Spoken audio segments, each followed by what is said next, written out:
James Johnson, CEO of Football Australia. Thank you for joining us here on ESPN. You're down here in Melbourne, but you were up there in Sydney last night for a momentous occasion, the Socceroos returning home for the first time in over 2 years to face Saudi Arabia. It was a 0-0 draw. Now, you are the CEO of Football Australia, but in another life, you were also a junior international representative and a former Brisbane striker. So, as a footballing person, what were your thoughts on the game itself? I was happy with the game. I mean, it's exciting to have the Socceroos back in Australia. It's been over 760 days. It was the first time I got to see the Socceroos play as the CEO of Football Australia. So it's a very exciting time. It's good to get the players back. Were we happy with the 0-0 draw? We wanted a win, but I think as the game went on, a draw was probably fair. We're still in a very good position. We're halfway through the third round qualifiers now. We've played 5 games, we played 10 all up, and we have 10 points. If we get another 10 points in the remaining 5 fixtures, then we're well on our road to Qatar. I think 20 points gets us through. And you are down here in Melbourne for another big fixture, South Melbourne versus Melbourne City, in I guess what is now post-unbundling of the A-Leagues, the crown jewel competition for Football Australia, the FFA Cup. FFA Cup, it's been a bit interrupted as of late because of COVID, but it's a much beloved competition. Now that Football Australia, it is the major property of Football Australia, what does that competition's future look like? Looks very bright, and it's matches like this, which is what the FFA Cup is all about. We've got South Melbourne, who are arguably the most successful team in the history of our code, playing our current champions in Melbourne City. So it's going to be a great fixture, and this is what this cup is all about. We have to keep articulating our vision for this cup. We want the cup to be competitive, and by competitive we mean every match needs to be meaningful. You win, you proceed, you lose, you're out. It's cutthroat, it's a great competition. Where we're going forward is we want to see it played on weekends more often. We've been challenged this year because of COVID, and we wanted to finish the competition, so we've had to push it back, which means that the weekend matches probably won't be seen much until the next edition of it.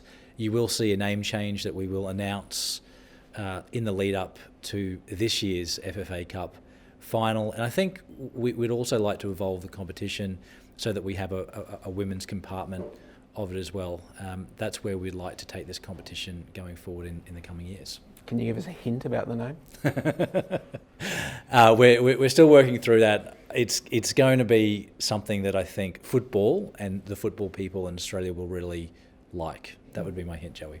And you've talked about all the stuff that you want to do to improve it as a competition, but the footballing public clearly loves the magic of the cup, as it were, and what it represents in terms of community clubs versus NPL clubs versus A-League clubs. But how do you take that magic and get buy-in from the non-footballing public? How do you get your average punter to fall in love with the plumber that works on their house during the week, facing off against professional footballers on the weekends? You have to differentiate the product, and I think what is different about the FFA Cup to the A-League or to other sporting competitions in Australia like the AFL and the NRL is you have a competition where clubs all over the country, whether they're grassroots or at the top of the pyramids at the elite level, they're playing against each other. That's different. The other thing that I like about the FFA Cup, and something that we've brought in from a strategic point of view, is we've now given it a qualification spot into Asia. So effectively what that means is that clubs all over the country at all different levels can not only win a competition at national level, but they can also go on and compete at the Asian level, and that's different to other sporting competitions in Australia.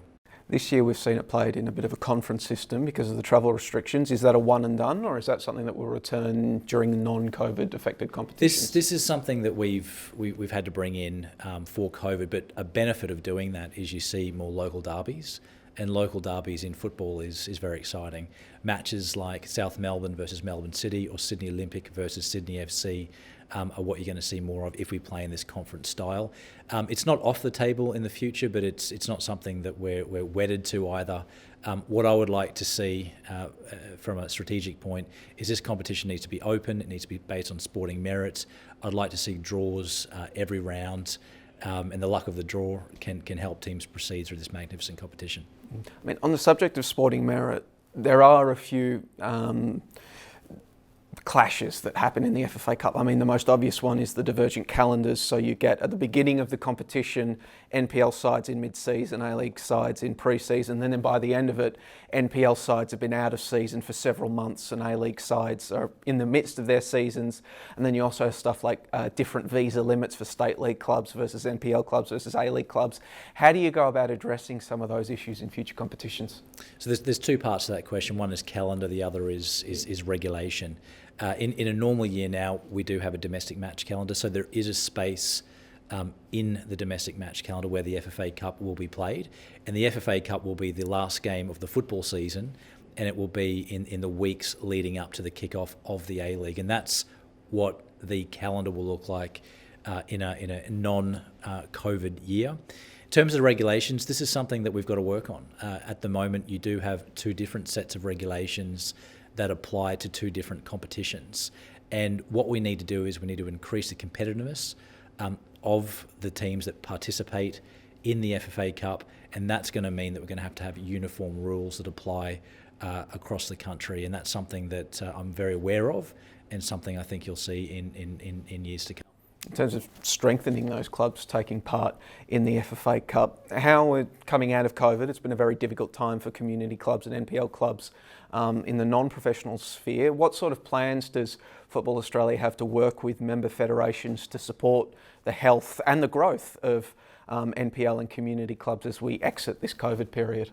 So we're bringing in a club licensing system, and if we go back to our vision, the 11 principles, the 15-year vision for the game, club licensing is a really key component.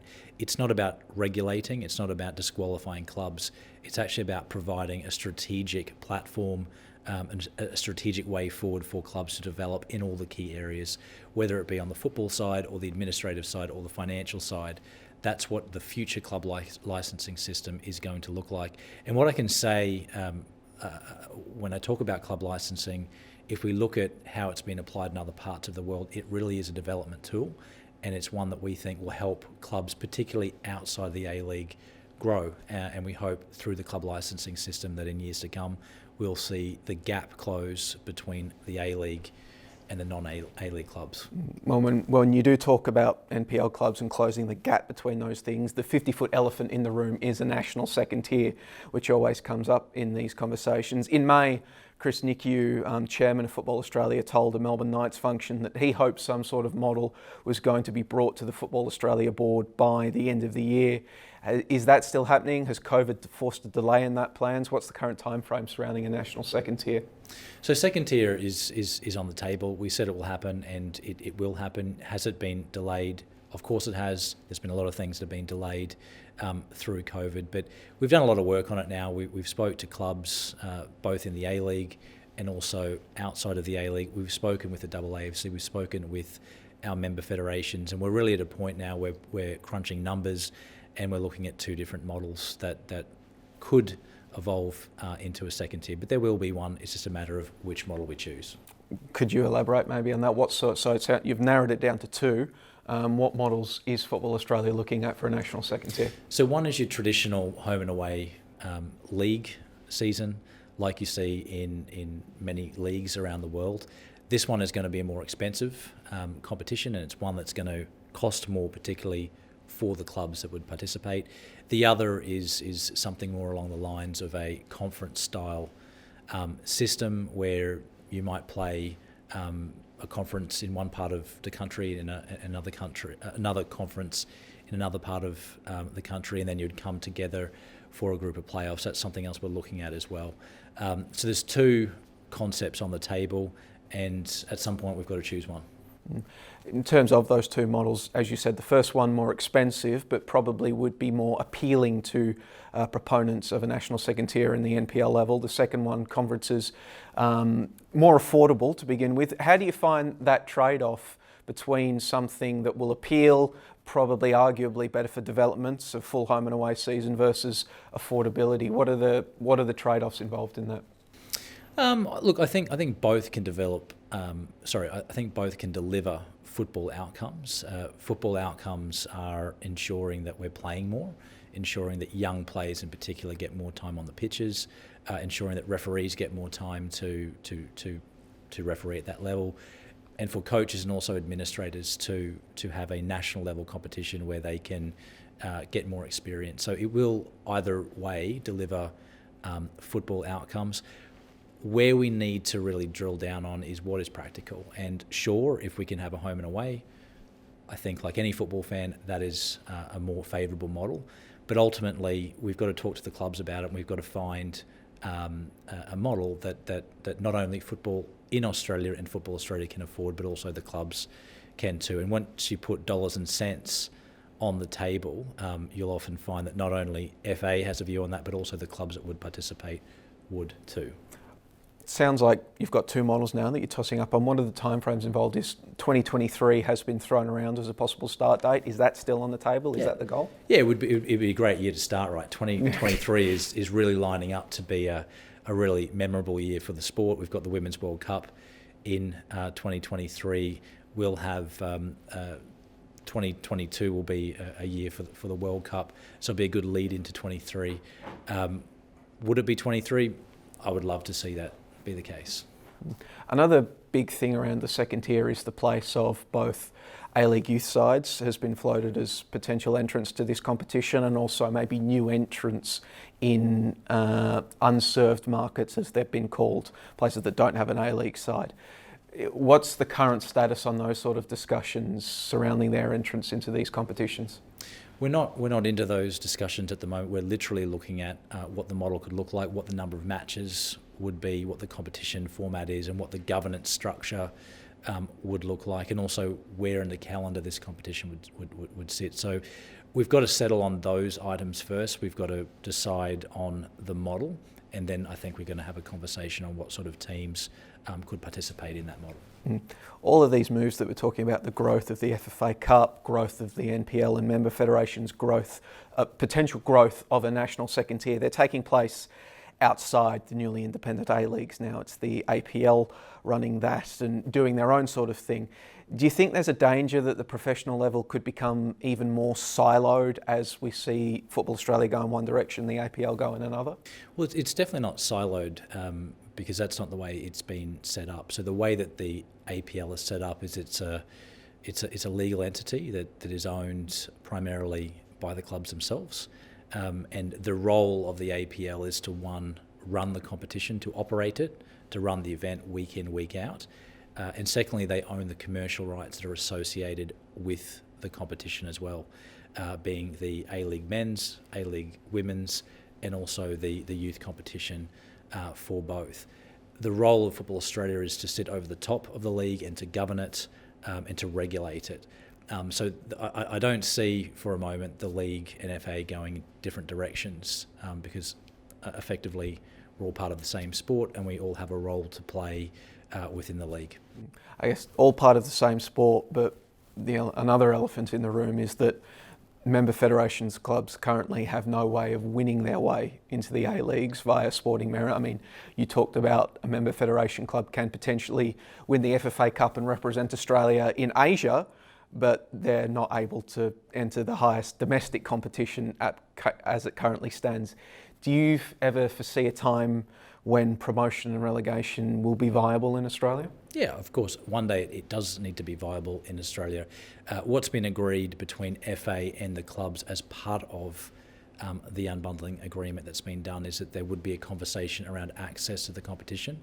And access looks different in different parts of the world. Of course, if we go into Western Europe, it is promotion relegation. But if you go into the Americas or you go into parts of Asia, access does look a little bit different.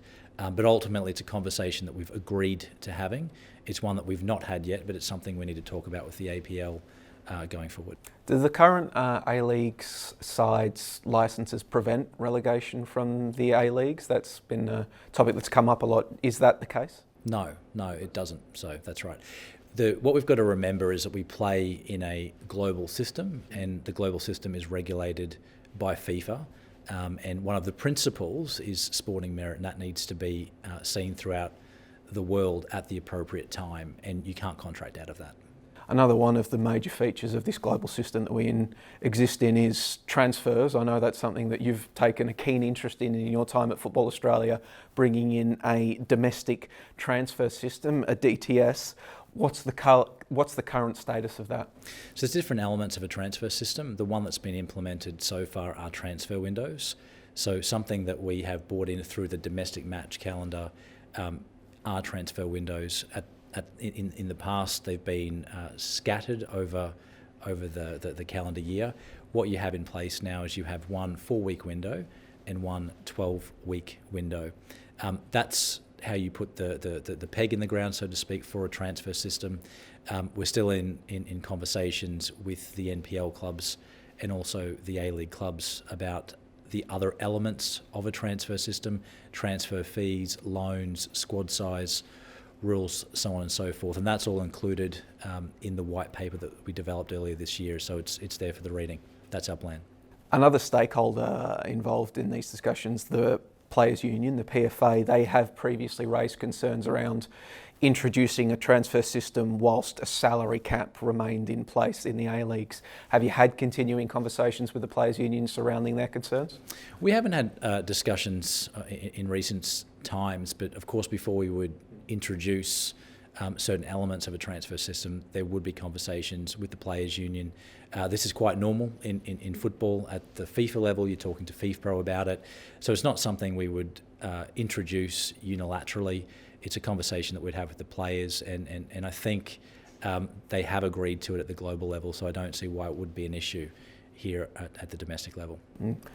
And the next 12 months also is a big one. You've mentioned 2022 is a World Cup year, so ostensibly we'd all be hoping that the Socceroos will be playing in that at the end of the year, but prior to that, the 11 months prior to Qatar, what does that look like for all of Australia's national teams? I think it looks very exciting, Joey. If we think about where we'll be in November 2022, I think we will be at the World Cup. And I think what we will have seen in the year 2022 is certainly a lot of great content, both for the Socceroos and the Matildas.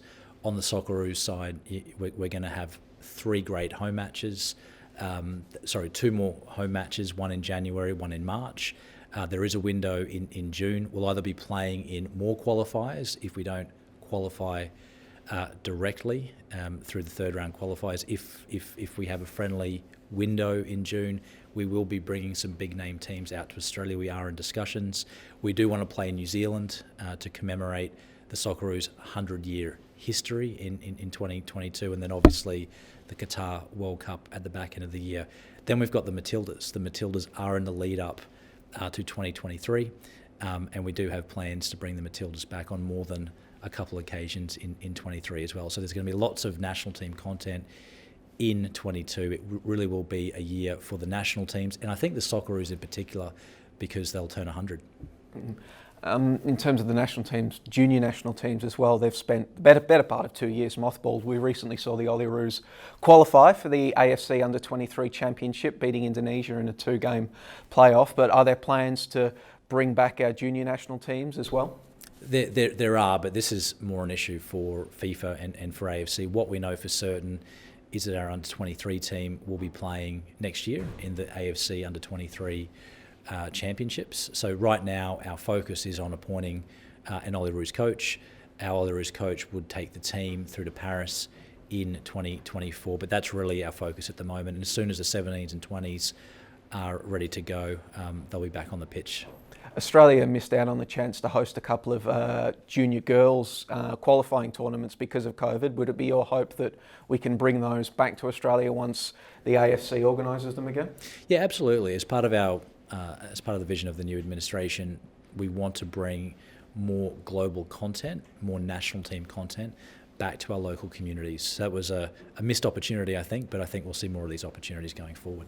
And we touched on it before, but the Socceroos World Cup qualification, it's such a big deal to Australian football. We've been to 4 straight now, and we've seen the boost that it has given the game. Just how much would change in Australian football and from Football Australia's own prognosis if the Socceroos didn't qualify for a World Cup? I don't want to think about that because I think we will.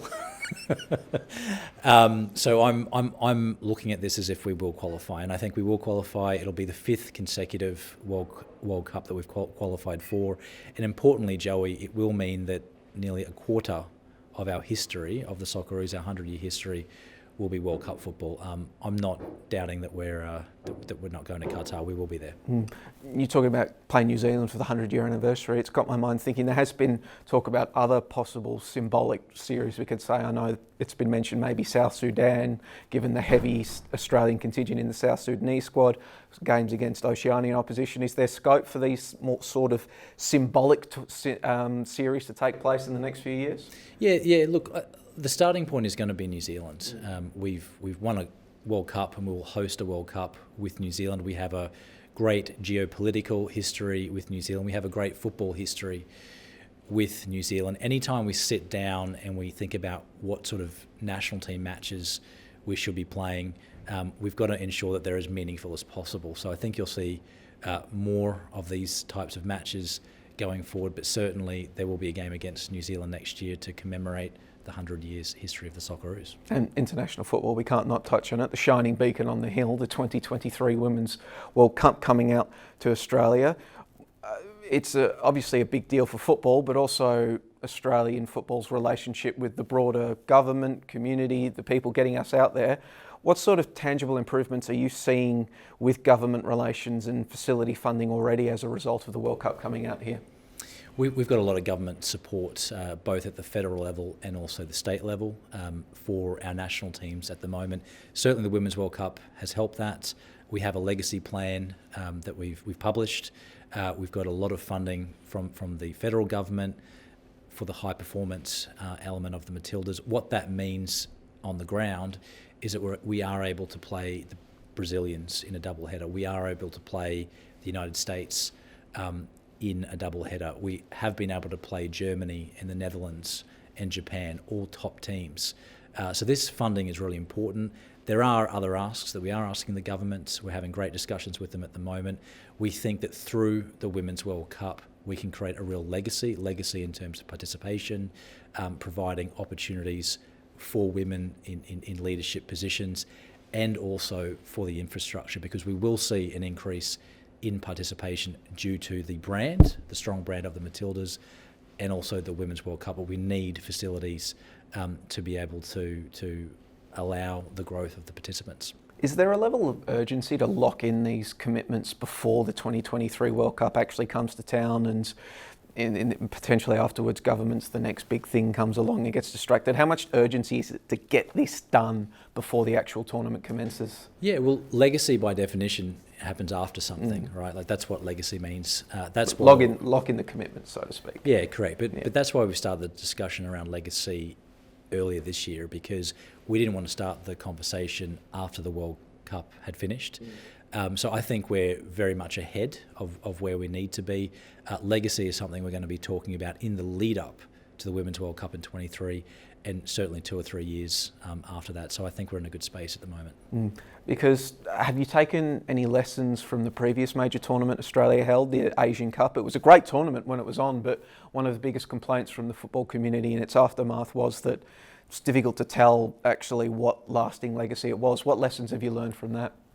I like to learn lessons from other parts of the world. We work in football, it's a global sport, and we've got 211 countries that we can learn from. If we look at the United States Men's World Cup in 1994, there was brilliant legacy left for the United States. If we look at the Women's World Cup in Canada in 2015, it left a great legacy for the country. These are the kind of examples that we have been looking to, and these are the sort of examples that we'd like to see brought to life here in Australia.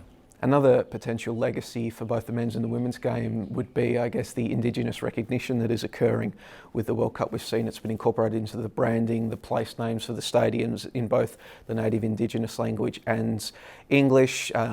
We've seen artists brought in to help design on that front, and Football Australia just this week launched their own advisory body for Indigenous Australians. Just what sort of legacy for Indigenous Australians are you hoping to leave, not just from the Women's World Cup, but in general over the next few years?